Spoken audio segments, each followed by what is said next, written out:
Dominic and Donte. Here's another edition of the Hoopmaps podcast, and really special to have the GGT family in here today. This is our first time we had guests on our podcast show. It's usually me and Tay just riffing about like tech stuff, but we're real excited to have some real hoopers in the building. Hey.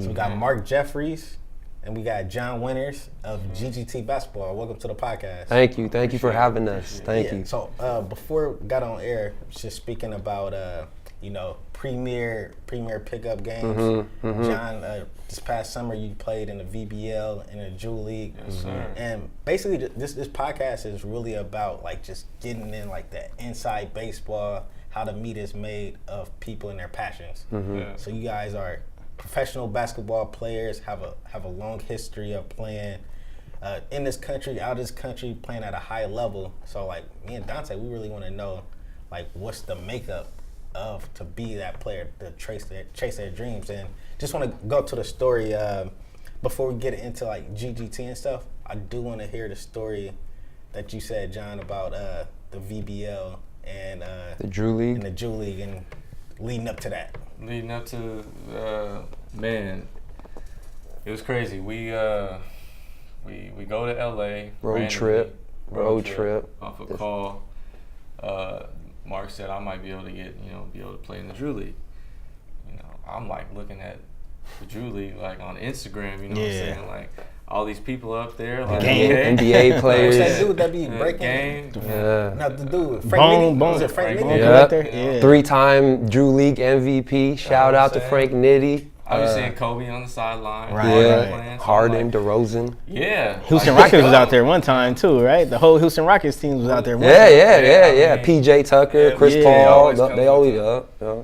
But man, I was juiced just off of the off the hype, and so we road trip down to LA, and we get another call. We go to where we go, Air West. Air West, Is yeah. like a Every open Wednesday run. night, yeah. Oh, okay. It's an open run. They have every How y'all Wednesday. Had the open runs. It was Yeah. the same thing. It was a little So open this is run in LA. Oh, in LA. Okay. Yeah. Oh, Poppin'. nice. Yeah, it was on Wednesday, so it was like Invite only. Yeah, invite nice. only. Only. So of course you got to know somebody, Yeah. to connect. So it Sound was like you the plug. yeah. Inside scoop. That's from the years of experience of playing basketball, meeting people overseas, people I know that I trained or whatever. One of my guys before I mentored him, Taylor Statham. Shout out to Taylor. He's in the Philippines right now. Shout out Taylor. Yeah, shout out to Taylor. Before I met John, he was the first guy that before I started GGT, I wasn't thinking about training or anything like that. Just a player that I wanted to take under my wing because he was trying to go overseas. This is when I was done. I came back, and he did really good in the Drew, and I told him, I was like, hey man, the Drew League thing was something that I always wanted to do. I was like, all right, I want to play in the Drew one time. Like that's my thing. I want to do it, this and that. And I remember that opportunity with Taylor when it was coming, and I started GGT, and I was like, man, no, like, I have my time, like John, like this is his time. Like, let me take John out there, saying like I'm good. I was able to play professional basketball. I was able to play at a big stage. Let me help John out. Let me see if I can get him in the game.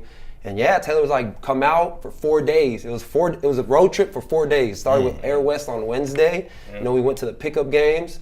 And then Thursday, Friday, we did our thing, GGT stuff, go to Staples Center. Saturday, we played pickup ball. And then the VBL was on Sunday, and the Drew League. And the Drew League. Yeah. So with that, yeah, everything was lined up, and I was like, all right, let's go. Here you go. So Air West, is that like, from your friend Taylor, is that like a pre-tryout? Like you say you got a guy and he go to Air West to check him out. Is that just a exclusive pickup game? Just exclusive pickup, the best of the best. So you're just getting ready for Yeah. Saturday. I mean, there's a Drew League coach there, so if you show out, he might be like, yo, Exactly. come run with us Yeah. on Sunday. I see. You know what I'm saying? Okay, so you played on Saturday. I mean, you played on Wednesday. Thursday, Friday, did your thing. Hang You in out, LA, LA, whatever. yeah. Saturday. No, wait. Friday is the day that you played the pickup at Venice, or was it Saturday morning? Okay, so we played the pickup on Saturday. Yeah. Played the pickup, man. We were running for like 5-6 games. We were almost done 5 games in. Man, I twist my ankle on Saturday. You know what I'm saying? I'm like, and it's bad. It hurts. Road hit the ground. You know what I'm saying? I'm hollering on the ground. Get back up, keep playing. Exactly. Which I was like, what are you? Hey, stop! You good? There was nobody else to sub in. You wasn't. There wasn't nobody else to sub in. We had to finish the game.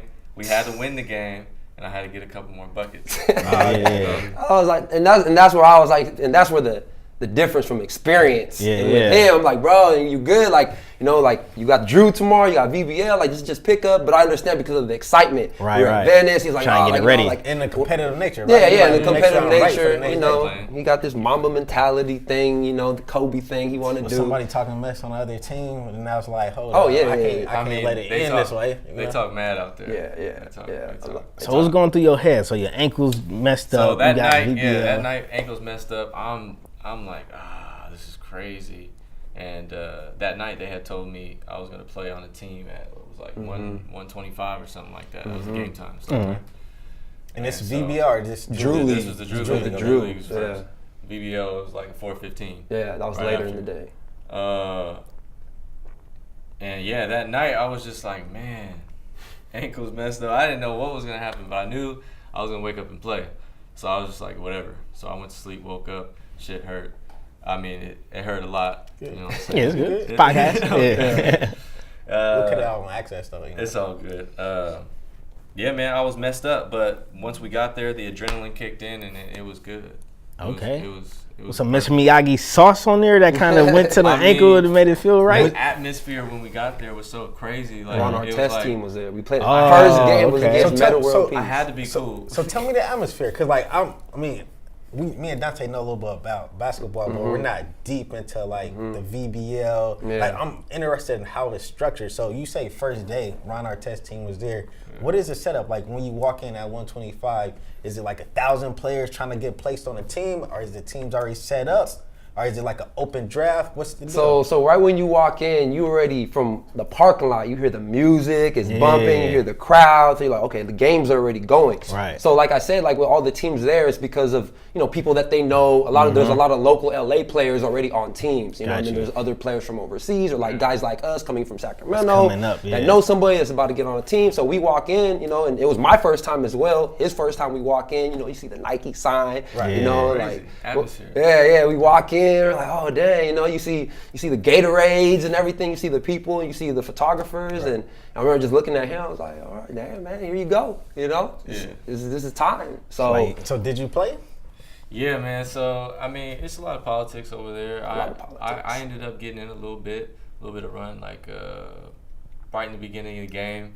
They gave me like 2 minutes, you know what I'm saying? I swung the ball around, took one shot, missed. I came out. Because that's how it is. That's what's their logo or their phrase. No excuse, just produce. So if you're a newbie, you don't got to make. A lot of those guys got resumes. A lot of those guys have played in the NBA, overseas, big time college. There was a couple top 10 high school players, you know, that were there. So of course, some guys like him, where they don't come out hitting. Yeah, you know what I'm saying? If you want to make a name for yourself, they're gonna put you in the game right off the top. Right. If you missing, you done for the day. You know what I'm saying? If you making it, all right. But it's dope for the fact that you twist your ankle the day before, and then you out there suited up to play. Like that's something right there. A lot of people that just probably came in with ice on their ankles, tell the coach, but this is your shot. I didn't say nothing about that. Right. I didn't say nothing about that. I was in the warm-ups trying to dunking and everything. That's cool. But But let's take it back a little bit too, because we kind of started off with the story. But Mark, you have a long history of overseas. You have a long basketball.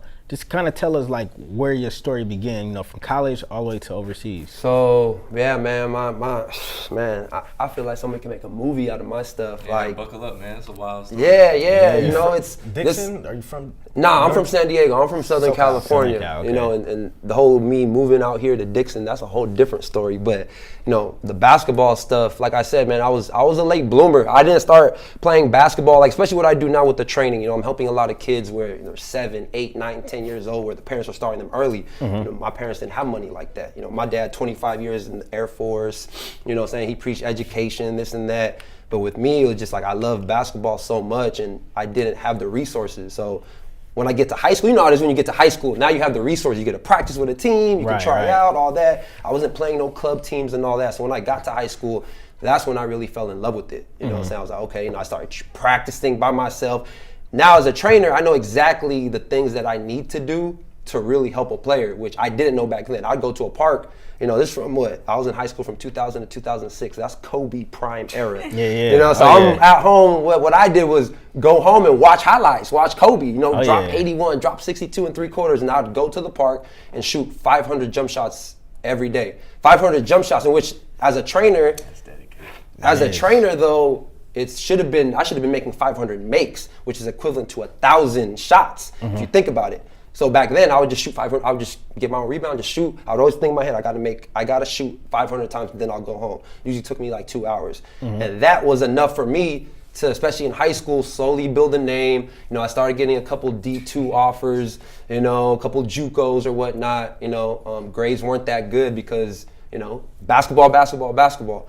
So after high school, I had a really big senior year. It was the first time I actually put in the work. I just shot for a whole summer, all conference, all San Diego, this and that. USD, which was a D1, was the only D1 that offered me, which is a mid-major D1, offered me a walk-on spot. Which with walk-ons, it's not guaranteed. You go over there. If you do good, if they like, they'll give you a full ride. If not, you got to kind of pay yourself until you make it. And USD is a private. Yeah, it's expensive. Oh, yeah. My dad was like, all right, well, you can go down that JUCO down the street, and go to school over there, because I got offered by a couple D2 and D3s, But when you're young, you're like, I want to go D1. When you're young, you're not thinking about anything else. I want to go D1. I don't care what anybody says. I'm a D1 player. So, of course, later on, you become more realistic. But I had a JUCO that offered me. It was a really good JUCO. It was 30 minutes out from San Diego. They went to my game and everything. So I was like, all right, they're committed to come see me. And I know that they produce players to get to the next level, go D1, go overseas. I wanted to go there. But, when you're 18 and you ain't got no job, no car, you got to rely on your parents, and like I said, my dad was like, well, it's all good and everything, but I got work, I got to do this. Parents got different priorities. There's the JUCO literally behind my backyard, San Diego Mesa College, which was not that good. They weren't known for that, And so because financially and everything like that, it was like I had to walk to school behind my backyard and go to that JUCO. But in my mind, I was like, I'm going to make it anyways. You know what I'm saying? Like, it doesn't matter the school. I'm just going to get buckets. So I go there. And man, that's when everything changed for me. I go there. I did really good leading up to the season. And I remember I had a game we played against Bakersfield College. It was the last game before conference. My freshman year, I came off the bench. I dropped 15 off the bench. My brother was there. Had the whole family there. And I was like, okay, I'm going to make the starting lineup by the time conference starts as a freshman. And then that next morning, young hoopers, we all go to LA Fitness. You know what I'm saying? After we had a game the next day, let's go to LA Fitness. Go play 21. We go. And we started playing heads up, where one guy stays under the basket, the other guy tries to dunk. Either the guy blocks it or you get dunked on. 18, we all playing around, and we was doing that. And I went up. One of my teammates called me out. I go up, dunk it. I'm ready to celebrate. Right when I land, I tore my ACL, MCL, PCL, and my meniscus all at once. I don't know if you've ever seen Sean Livingston. Yeah. It wasn't like that, because his it's a podcast. His shit popped out. My shit didn't pop out, but I tore every ligament in my knee. And I remember that feeling. I thought my leg was going to be. I felt if you had to ever get your leg amputated, I thought that was the feeling, because that shit hurt. And I was on the ground. It was funny because I was on the ground screaming. I was like, oh shit, oh fuck, this and that. And my teams were still playing, they're still playing 21. You're like, hey, go on the side. I remember, I tore my ACL. Of course, I didn't know what an ACL was, but if it was what I knew, I was like, there's something wrong. And so, they had to call the ambulance, take me to the hospital. My coach and my parents showed up, just had that face of, disappointment. Man, you know what I'm saying? You just had a game yesterday. You go to LA Fitness and you hoop, and now you're here at the hospital, and assuming that, you're done. And man, they checked. My dad took me, got the MRI. They said knee blown out, I was 19, my freshman year, about to start up, and 9 months of rehab, 9 months. Did the doctor say you won't be able to play again, or was it one of those situations? It was one of those, you know. I remember I was crying. My dad was there, you know. I was trying to act all hard and stuff, but I couldn't, you know. Like, the doctor was like, yeah, you're done. You know, when you hear that, you know, you see it on TV, you hear it on the news, you know, you hear movies, like, oh, you're done. And he tells me, like, yeah, you're done. And I was like, you mean done? Like will I make it for like the end of the conference? Like, no, like you're done for. You're gonna you can't play next year either. You gotta take a medical rest shirt because you won't be back in time. It's a 9-month rehab. Plus, I had to wait remember, I'm not NBA player or D1, so I can't get surgery the next day. Right. I had to wait 2 to 3 months. So you know, you said 9 months was able to go back and play again, right? Was you back at Mesa College after that and finished up like your sophomore year or finished? Yeah. So After the 9 months of rehab and everything, the following year, which should have been my sophomore year, I didn't play. I had to take a medical rest shirt. So I wasn't 100%. I was still going to PT, going to physical therapy. So technically, I stayed in JUCO for 3 years. The third year, I came back and I played. So technically, I'm a sophomore. So that's when I played, and I wasn't the same at all mentally. You know, I mean, you see D Rose, you know, and my shit was worse than that. And I wasn't there mentally, but the thing that I learned was that's when I got in the weight room. You know, I never lifted a weight in my life until then because I couldn't run. And that's when really the real dedication happened from high school going to the park and shooting 500 jump shots to getting injured and being in the gym, not working on my body, working on my knee, trying to get my explosiveness back. So how do you get from San Diego Mesa College to playing overseas? What was the step? So after Mesa College, you know, after my knee got messed up, I went to Iowa. I got offered, you know, a lot of my offers went out the window, you know what I'm saying? And I got an NAIA offer, you know? So by then, you know, when I'm 21, 22, you're like, I just need to hoop. Okay, the D1 thing ain't gonna happen. You know what I'm saying? I'm just reading stories of who made it to the NBA, you know, without going D1, you know, because, you know, just my mindset, I'm young, I still want to make it. And so I go to Iowa, Oskaloosa, Iowa, William Penn University. I go over there, you know, I was like, I'm just going to go there and try to go pro. And I went over there for like the winter, and I found out that my transcripts were messed up. Like my JUCO coach gave all the basketball players, and this is the thing for all my young hoopers out there, if you got to find yourself a good college coach, because my JUCO coach gave us badminton, swim, talking about classes to take. Classes, right? Just so the basketball players can be eligible. So they could, You know, as a 19-year-old, you don't care. Like, shit, I'm eligible. So no general ed classes. Yeah, no general. Transferable to a Exactly. So when I get to William Penn, when I get to Iowa, which I still feel like it was still their fault as well, because I'm a student. I don't care. I just want to play. They flew me out there, said you're good, and by the time season was about to start for Iowa in William Penn, the coach is like mad at me, like, hey, well, you know, I remember him throwing the paper down on his desk, like, what is this bullshit? Like what did you do in college at JUCO? You know, like badminton, computer, keyboard, and this and that. Like, didn't they know that before? Exactly. So that's what I said. You know, it's almost like you had the suit on, about to play basketball. Yeah. And he was like, "Oh, you're done. Like you won't be able to play by the season unless you take 5 more classes." Like, so they had to like overload my classes. You already know I'm not a school person. You know, like, I'm just here. You know what I'm saying? Because I want to play ball. I'll do whatever it takes just to play ball. But if I gotta be in Oskaloosa, Iowa, just to go to class and not play back.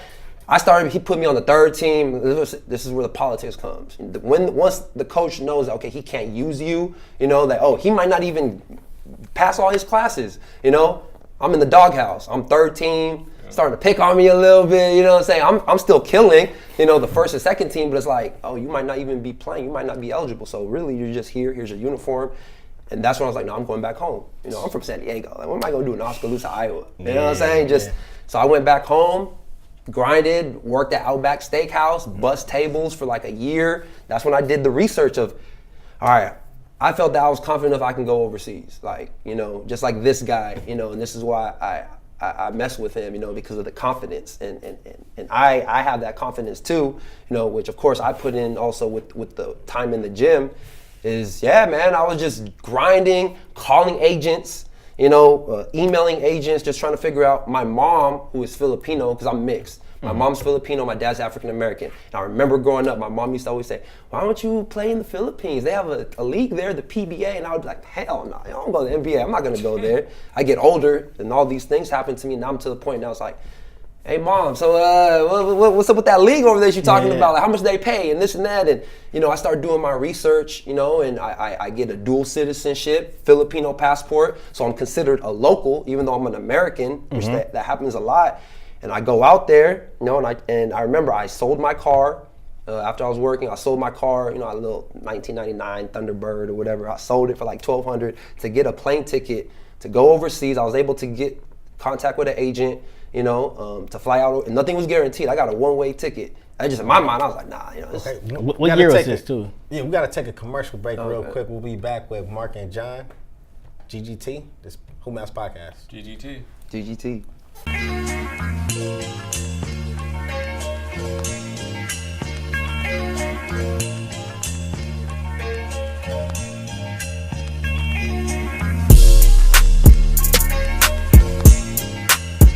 We're back with the Hoopmaps podcast. So Jeff, you was telling us that bought a one-way ticket out to the Philippines. Manila. I go out there, I try out, I made the team, and from there, my rookie year, it was a 4-year process. I was out there, played in the Philippines, Malaysia, Thailand, Nice. Vietnam. I like Thailand. These are all different teams, or this is all part of, is the PBA connected So with I played in the PBA D League, which was in the Philippines, which everything all the club teams are based in Manila. So I was out there, and then I played in the ABL, which I signed a contract in Malaysia, and from there, which was dope because that was more of like the NBA experience because we got to fly hotel to hotel, country to country, so see. that was the great experience playing at that level. Got paid a little bit more. How was the crowds out there? Was it like decent crowd? crazy Yeah. out there. Give me a taste of like let's soak all this in. You was telling us that tore your ACL, MCL, UBS, PCL, meniscus, WB, yeah, all that, ABCD. For you to take the offers went down because you was gonna have a promising year. To go all the way out to Iowa, to get in the doghouse, to now saying I worked for a year, I'm back home, I want to still pursue it. To how was that feeling from buying that one-way ticket to going out to an arena with fans seeing you play professionally? Man, I was proud of myself. I'm a person where I always tell myself, like, I even tell John, even with what we're doing now, I always keep telling myself, like, oh, I haven't done anything yet. I always say in my head, like, even a little accomplishment, I haven't done anything yet. But I remember when I was overseas with all that stuff I went through, I kind of had to be like, dang, like I'm here, because out there, they treat you like royalty. I'll come back home, ain't nobody know me. Over there, hey, Mark Jeffries, because everything's televised, Right. First time I ever signed an autograph, so I'm like, that's oh, cool. I'm the shit. I call you by your last name too, Jeff earlier instead of Mark. Yeah, Oh, I yeah. caught that too. Yeah. Hey, But- but real quickly, guys, if we could just talk about GGT, where we could get the information from, where people could check you guys out at. If you could give all the information, that'd be cool. Yeah, so you can follow us on Instagram. You guys can follow me at GGT_Jeffries3, John at Winners Picture. And then we also have our IG for God Given Talent Basketball, which is at GGT Basketball. You guys can follow all our content there. And we also have a YouTube page, God Given Talent Basketball. Cool, man. Just a quick little one-liner summary of God-Given Talent, because that is a unique name. What's just the basics, the basis behind it? So God Given Talent Basketball, I got it from, you hear an NBA game, you hear Mark Jackson, LeBron James had God Given Talent, and that would always catch on to me. And when I thought about it, it's kind of true to me that everybody in this world has God Given talent. That's what I believe. Everybody, and it could be anything. It could be different, and what I bring is whatever your specialty is. I want to focus on that and really try to highlight that. Like I said before, nobody can be like LeBron, 6'8", 260, dunk on people, jump out the gym. At the same time, nobody can be like Curry, 6'3", with a jump shot. Everybody's different. You know what I'm saying? So God-Given Talent is a collection of not only you and John, but you have a roster of players and former, past, present from across the nation. Right? Yes. From overseas, I got guys overseas. I got girls. Even now, I got a retired doctor from UC Davis, 65 years old, that I'm training. He's Team GGT. So anybody that's affiliated with us, you're part of it because you're maximizing your God-given talent. You're in the gym with us, with in our videos and everything like that. So yeah. Got you. We're setting up a travel squad to Travel Sky will soon? personally come and Okay. take out everybody that runs open run Okay. in every Yeah. state. Like I Yeah. said, we spoke with y'all a few months ago, Yeah. building up Hoopmaps, new version 2.0, and we definitely want to work with you guys a lot Yeah. more in terms of building that access of, open runs all over the spot. Yeah. Could probably have a private GGT run. Yeah, no, that would be dope. But yeah, Mark, John, I want to thank y'all for coming on Man, the thank you podcast. guys. Appreciate It's our it. first time having a guest. Yeah. Thank Very you, thank interesting, you. very Oh, yeah. interesting stories from both of y'all. For more information on Hoopmaps podcast, you guys could check us out on Access Sacramento. You guys could Google Hoopmaps or just go to hoopmaps.com. For Donte, Dominic, Mark, and John, we'll see you next time. GGT. GGT.